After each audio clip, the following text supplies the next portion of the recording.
Strategic Hotbox with Dr. Brandi Stankovic. Discussing leadership, business, and how to take control of your life and achieve greatness. From the streets of Las Vegas, energized, informed, and never diluted. It's time to kick some ass. Welcome to the Strategic Hotbox. My name is Brandi Stankovic. For anybody that hasn't met me, I'm an organizational change consultant, and I'm also a mommy of 2 little beefcakes. And today we have a very special episode. We're talking about this thing, life balance. Or is it really life balance, or is it just life? And we have a pretty amazing guest speaker, subject matter expert, awesome woman on this planet. And her name is Canepa Bang, and we'll get to know her a little bit shortly. So join me as we begin our discussion on life balance. So I want to talk about this thing in life balance. It's something that always comes back to the forefront for me. Every year in regards to New Year's resolutions or goal setting or anything like that, there's always some sort of effort of having some fuller whole life or whole self in that. I lose myself in the work and efforts that I have as being a mom, as well as the work and efforts that I have in my career. And so having a little bit broader sense in that of maintaining my spirituality, maintaining who I am as a human being is constantly coming back to my forefront. And so today's episode, we're going to talk about that. And of course, we're going to do it in our 3 segments. The first is the Learn segment, as you know, a leadership challenge. Today, life balance. The second segment is the Love section, and we'll talk about relationships because let's face it, relationships are everything to business, and it gives us an opportunity to talk to our subject matter expert. And then, of course, the third segment is the kick-ass segment because you can't leave here listening to this podcast or finish doing what you're doing without doing something about what we're talking about. So getting out there and making things happen. So let's just face it. I think life balance is bullshit. And so the reason that I frame it so kind of harshly or in that way is the fact that I just find it to be somewhat baloney, and the fact that I only have one life. I only have one life. I don't have a work life and a home life and a party life or any of those kinds of things. I do those things, right? But I only have one life. It's how I choose to prioritize that life within that. And what I mean by that, or way I see that play out is if something stressful were happening at home, like if my work, my home, things that were happening at home was stressful, or there was an interruption or something that happened, it would impact my work. I mean, come on, I'm not a spy, right? I'm not able to compartmentalize. And the same is true with work. If something crazy is happening at work, I can't help but sometimes have that energy inside of me when I'm at home. Now, I may try to move on from it, leave it at the door, do all those things. But at the end of the day, it is who I am. I'm still that same human being. And so if work is draining, for example, then I won't have the energy at home or in those different other parts of my life. Now, you may have heard this story. Ken Blanchard is one of the places that I've heard it, but I know several different authors have shared this.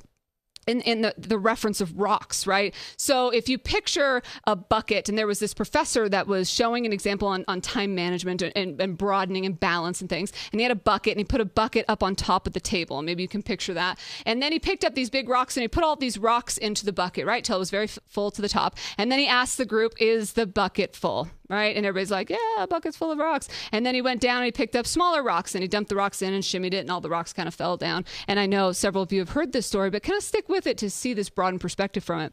So all these rocks kind of shimmy down to the bottom of the bucket, and he asked the group, is the bucket full? And everybody's like, I'm pretty sure, having a tough time understanding now. And then he picks up sand, same thing, fills it up. And then he picks up water as the last one, fills it up all the way to the top. Asks the group, and they're like, yes, now for sure we're confident that the bucket is full. And he goes, what's the moral of that story? And some very sharp, young person says, well, no matter how full you think your schedule is, there's always room for more, in it. And it's like that's a good, sharp answer, but that's not the frame that he was speaking about in this moment. And what he's saying is, if you don't put the big rocks in first, you're not going to be able to get them in. Meaning that once you have the water in that bucket, once you have all the other things that are in that bucket, you throw a big rock in, what happens? Psh, right? It splashes, it overflows. And think about that from the frame of life. So what are the big rocks? If you don't have something, your family and your work or the big things that are important to you in your bucket first, from a balance standpoint, then something occurs with a family member, something occurs with one of your children, and it will disrupt everything. right? And because it's hard, it's impossible to kind of maintain the fluidity within that. And so really, from my perspective, it's all about identifying the big rocks in your life and really integrating social media and integrating your work and integrating all these different presence that you have in life within that to be able to give the opportunity and have that whole perspective. There's certain authenticity in that. There's certain kind of acceptance of what your value system is within that, and really just understand where you're at so you feel confident that the time that you're spending on this planet, because it's so short, is it not? Can you believe it's Thanksgiving, here already? I mean, it's amazing to me that time flies in the way that it does, but it's about understanding, feeling good and confident about making sure that your big rocks are taken care of.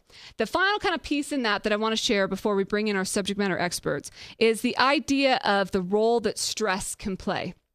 And what I mean is that in our emotional intelligence discussion, if you had the opportunity to listen or watch that podcast, we talked about the fact that when stress is present in the body, that non-essential functions of the body stop, right? And one of the major non-essential functions in the body is your immune system. And so when stress is present, you get sick. Well, what happens when one of your rocks isn't in your bucket? Right? There's a lot of stress in that. If something were to happen to bring in, there's splashing, there's overflowing, or there's lack of balance in that way, there's a lot of stress that's in that. And then your immune system isn't active. If your immune system isn't active, then we're sick, right? And then we're not getting anything done for any of our rocks. And really, it's this idea that understand the role that stress can play in this balance and what you want balance to look like. And I also kind of struggle in that regard, or what brings stress to me is this concept of the quote unquote working mom. And I do a lot in women in leadership as our subject matter expert does as well. And the fact that, why do we even call it a working mom?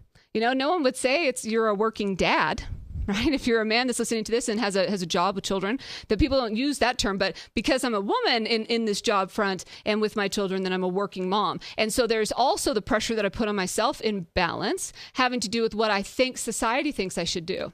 So not only what I think I should be doing in regards to my family and my life, but what I think society thinks that I should also do on top of that. So all of these pressures when it comes to balance play a role, and that in itself is stressful.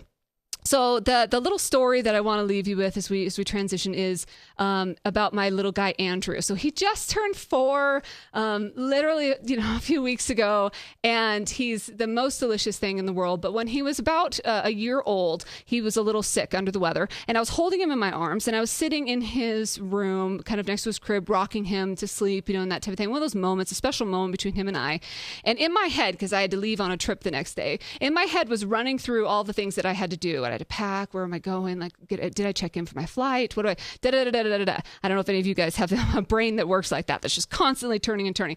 And so I'm sitting there thinking about this stuff, and I look down and I make eye contact with Andrew, and I'm looking into his eyes. And he's a baby, and he's just staring right at me. And I thought, in that moment, there is no place that he would rather be than right there in my arms, looking at me. And I thought to myself, and I'm not even here with him. I'm physically here with him, but brain wasn't there with him. And that to me was a moment of aha, that I sat there and I lived and gave myself fully. And that to me is that balance, is life balance, is understand that when you are in the moments you want to be there fully, to be present, to be alive, to be there and share it with the people that are important to you. So I'd like to formally introduce you to somebody that's very special to the industry in which that I've worked, but also just in energizing the lives of so many people across the United States, in the world. Her name is Sarah Canepa Bang, and she's the EVP of Industry Relations at Co-op Financial Services. But she's also a creator of many things, one of which is a kind of a community or branch or arm of the Children's Miracle Network. It's very dear to my heart, Credits for Kids. But she's also an artist and a dancer. And, you are a creator. So welcome, Sarah Canepa Bang. How are you? Thanks, Brandi. I'm not sure everybody would consider me a dancer. I like dancing, right. But there are a few folks out there that would just say, why are you hopping around like that? So, but I love it, and you can't stop me. Right? So, That's so great. So from your perspective, how can a leader incorporate the whole self, or what does that mean to you? Well, from my perspective, and I completely agree with you on the notion of there is no such thing as balance. I like to think of it as proper integration, and I describe it this way. I met my husband when I was working at the Credit Union National Association. Really? If I'd had balance, I wouldn't have dated him, but I integrated and we got married. So, but I think becoming your authentic self as far as a leader, you just got to be who you are, and 30 years ago when I started in my, real career, it wasn't cool to be a girl, a woman, I mean, all the women were trying to be like the boys.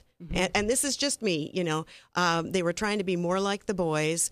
And I said, I make a really rotten guy. I've got to be a woman in business. I've got to be Sarah Canepa, at the time, Sarah Canepa in business.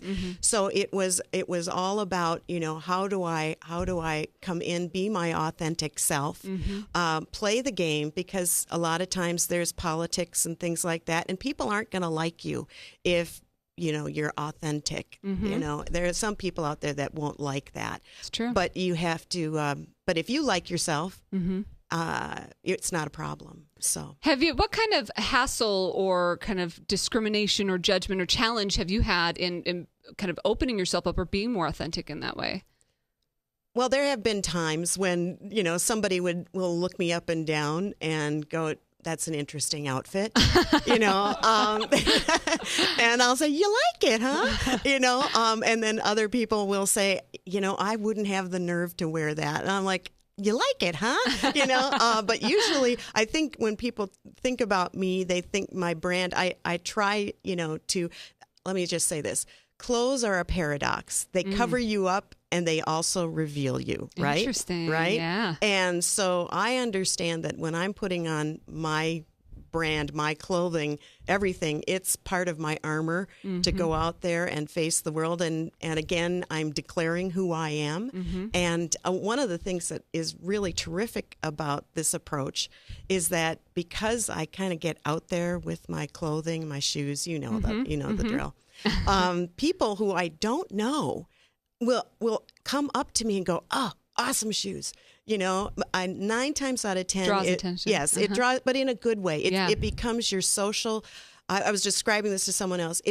My social currency is that you can talk to me about what I'm wearing, my jewelry, my shoes, That's my clothes. Yeah. It gives people an entree who don't know me to come up and say, love the pin, whatever, Right. And but what a massive jump if you think about business, the IBM business of years gone by, right? What a massive jump from a male-dominated, more specific kind of realm to somebody that's willing to just be out there. Yeah. Well, and I certainly didn't resent the guys and all of that. I worked for a guy who came up through the ranks in the IBM world, and he was white shirt, blue jacket, suit, red sure. tie, and he was a great guy, and he'd never look sideways at the way I was dressing, and it's not like I was that out there either, Right. I mean, it was just I just didn't want to be one of the guys. I wanted to be me. Unique. Yeah, I love that. So how does that play into the whole self? You've done a lot to bowl in different artistic sides of you into the things that you do, and even the efforts that you've led in collaboration within the industry or within Children's Miracle Network, all of the above. How have you incorporated that whole self, or what's your balance in that way? Well, interestingly enough, you mentioned the Children's Miracle Network, and what we have is called the Credit Unions for Kids program, which is actually the 3rd largest fundraiser for Children's Miracle Network. It is. It's killer. It is absolutely. Little credit unions all over the country, virtually half the credit union movement is raising money for children's hospitals, 150, 160 children's hospitals across the country. When we started it in Oregon and Washington, it was also being started in Texas. I mean, there was kind of this, what's that called, synchronicity, where it was being developed at the same time. But we took it national from there, because it was absolutely the perfect storm for building camaraderie. And you talk about this integration or balance. This is something that Credit Unions for Kids is something that any staff member can get involved in. Sure. Right? Philanthropic. Right. Yeah. there are a lot of golf tournaments out there, and there are the wine auctions, and we love those. But not everybody can afford to contribute or go to those. But anybody can involved this way. Get involved. They do bake sales, they do car washes, they do cookie sales. I mean, the whole 9 yards. And then lately, we have been trying to intersect our thriller. And you did it one year. Yeah, you did it last year. Uh-huh. We've been trying to annually a group of friends and I do what they call Thrill the World. And it's the worldwide simultaneous performance of Michael Jackson's Thriller. I love that. Don't you love it? And it is one freaking hard dance. And oh my goodness, don't look at that. I look like I'm wearing gold diapers. I am actually glamour girl. Our theme this year was superheroes. Superheroes, and I was glamour girl, but I look like I'm wearing gold diapers. So I needed to get a little fashion advice. These moves. This is so great. Yeah. Not just for wedding receptions any longer. No, not at all. Not at all. So I had this wonderful group of friends, and I said, okay, guys, we've been dancing this for years. We're participating. Let's ratchet it up. Let's do a fundraiser for Children's Miracle Network hospitals. Yes. And last year we had about 25 dancers, and we raised, with the match from my company, Co-op Financial Services, we raised $25,000. Wow. Yeah. And doing what we love and having fun. Yes. And everybody gets to be on camera. Mm-hmm. And there are a couple of credit union CEOs in that crowd. Oh, I love it. There's one board chairman there in the back. Perfect. Yes. And so it's pretty exciting when people, and I have a wonderful story about this, because when we first started this thriller thing, I'd sent out an email to all my friends, and I said, listen, guys, we can't just keep getting together on Friday nights and drinking. I mean, that's what we were doing. And I said, this is just bad for us. Why don't we try and do this Thrill the World thing? Yes. Let's try to do. So I got everybody together. I was surprised. I had about 30 people show up to start practicing.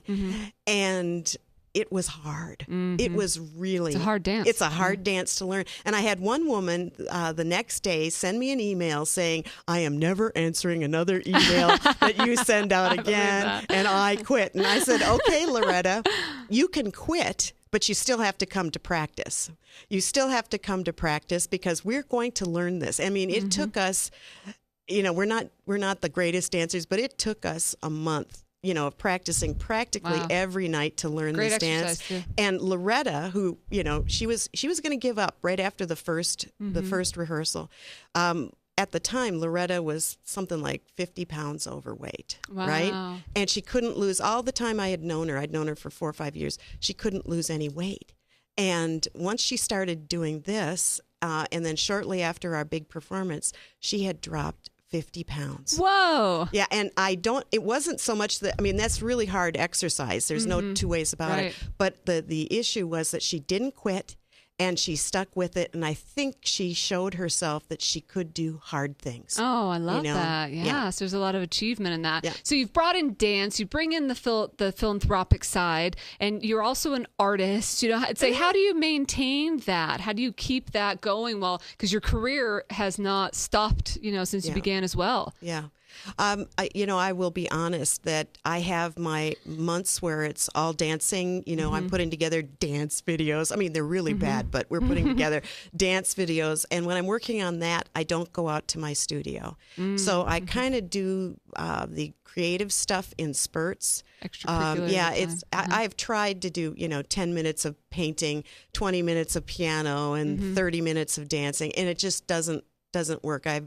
Must be different parts of the brain that I'm accessing. So I go full bore when I'm doing the videos. I'm full bore when I'm doing the painting.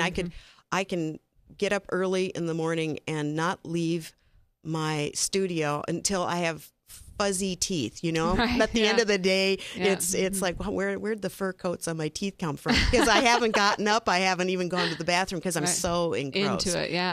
Right. So that's cool to kind of balance it in that way, in a sense. So to just choose one of those avenues. But I know what you mean as far as using different parts of the brain. I can relate to that. So what's an experience or a disaster that that you've survived that you think you could share for? Oh, I've had so many disasters. And I think people who put themselves out there tend to have them, but in the end, it's not a disaster. That's true. There's learning. It's learning. It's also, well, here's my big one. I was slated to speak at a convention in front of 3,000 people. Where was it? Moscone Center in San Francisco. Oh, okay. Yeah. Or Jacob Javits. It was either one of those. And it was New York City, so Jacob Javits. And I was up on this stage, and they had the Phil Donahue setup, where you're sitting in a lounge chair, and then they had you get up. And I thought, well, I'm in New York City. I'm going to wear fishnet stockings. I mean, they were subtle, but they were very, stylish and sophisticated. So it came time for me to speak, and they wanted me to come to the podium, right? And I get up to walk, and my fishnet stockings get caught on the chair. Oh, no, I'm not kidding. I mean, there are 1,000 people out there who can see what's going on. Right. And the others are like, what's wrong with that woman? And I'm dragging the chair with me. I'm like wouldn't come off. Oh yeah, well, and I'm trying to pretend, and it's like, okay, you gotta own this, right? Yeah. So I unhooked it. I looked at the moderator, and I said, I bet you didn't think that was going to happen. No, and suddenly I was everybody's friend. Yeah, made you human. So yeah, it sure did. Yeah, oh, that's awesome. So share with us a takeaway or an action that people can incorporate to really, bring back this full circle, whole self balance. I think the challenge that a lot of people have, it's the Loretta challenge. And that is we're so good at our businesses and what we do that we expect to be perfect when we take that first piano lesson. Yep. We're adults, the kids are out of the house. I'm going to learn to play the piano. Right. And it's hard. It is. And so my advice is, don't expect to be good at the very beginning. Stick with it. And if you do, you will get good.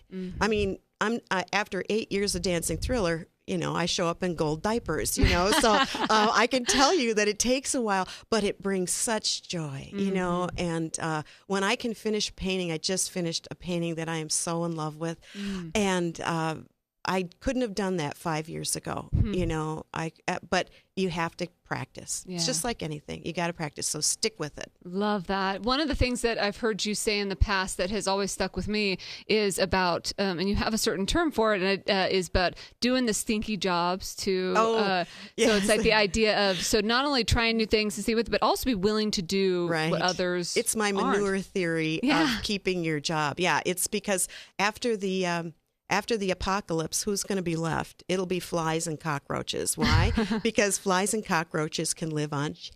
Yeah. Right? Yeah. Can live on manure. And that's a really ugly thought. Yeah, the visuals are kind of... that's really not very ladylike. But when you're in a difficult...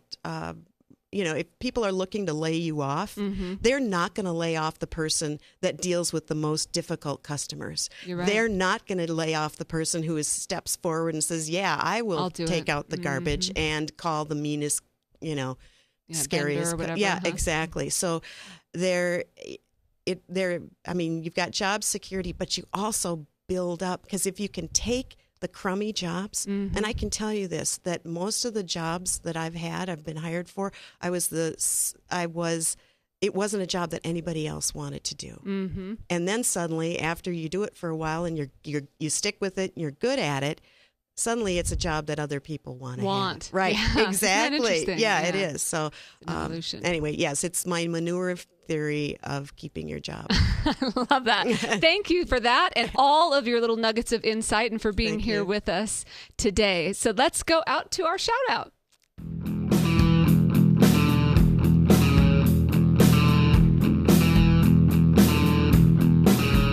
Hey guys, this is Matt Severson coming at you from the top of Mount Charleston outside of Las Vegas, Nevada. And you're listening to Brandi Stankovic on the Strategic Hotbox. Keep climbing.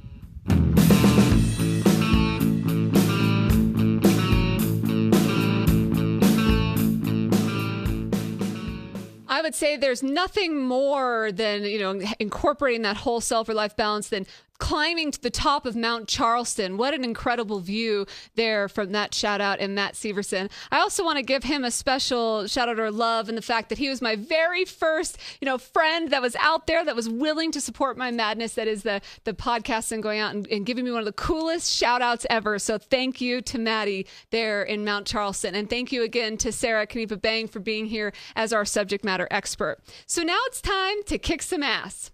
So this is our top 5, as always, to leave you with some execution items, some action items to get out there and make a difference today. Number 1 is to prioritize. Sarah said it really well. Understand the things that you want to go after. And then from an extracurricular standpoint, she added on to that and say, pick which one you're going to focus on when you have the energy and focus to be able to do that. Then you can be there and be in it 100% or give it your all in that moment. And it's also kind of taking it back to that story of the rocks and things about prioritizing. Know what your big rocks are, so there's never a chance that they're not being taken care of.